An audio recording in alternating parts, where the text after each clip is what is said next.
Now, as we have discussed about tragedy, uh, now we let us know about, let us try to just understand briefly what tragedy is as we conclude our lecture, um, our discussion.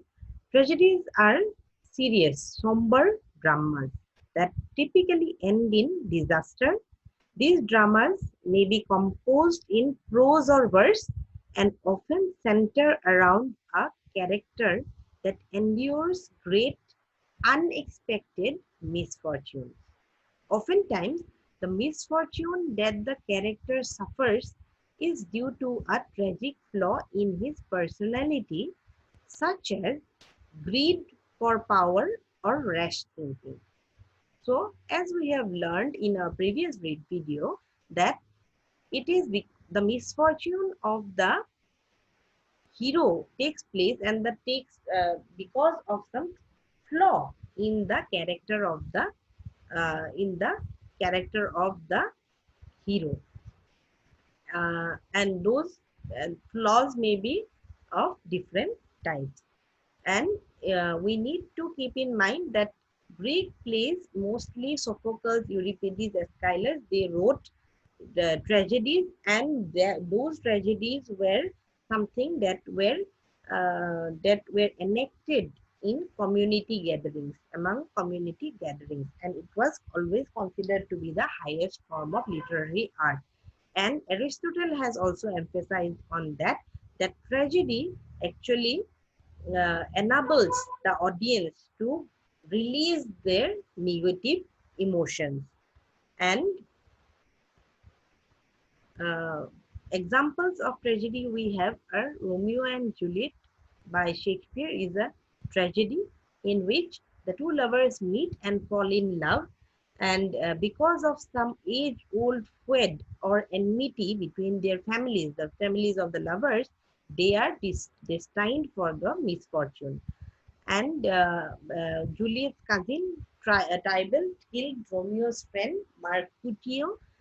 As you read a tragedy, you will understand that murder, death, these are the common things that you will find in a tragedy. So uh, there is the killing of Romeo kills Tybalt, then becomes the criminal.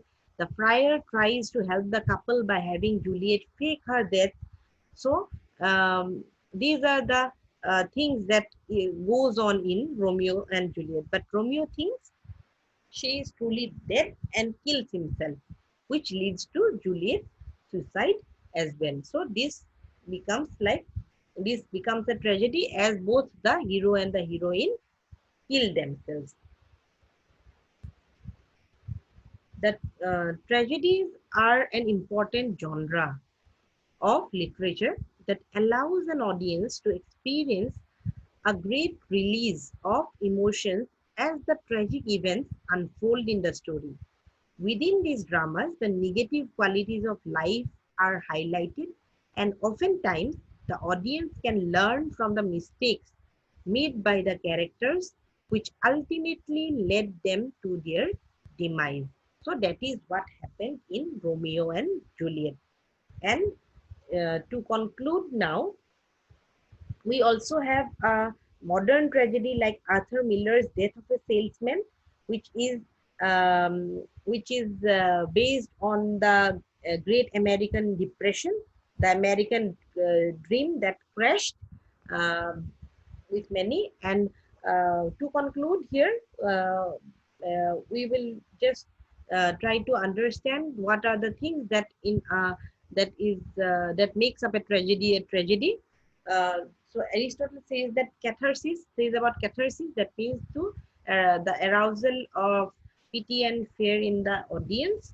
The audience feel a sense of pity and fear due to the proceedings of the play, the tragedy, like murder, death, plotting, all these kinds of things happen in a tragedy, and that those emotions of pity and fear find a free outlet in tragedy, especially in case of the audience, and the negative emotions are purged, that means released or liberated in a tragedy. That is all for about tragedy.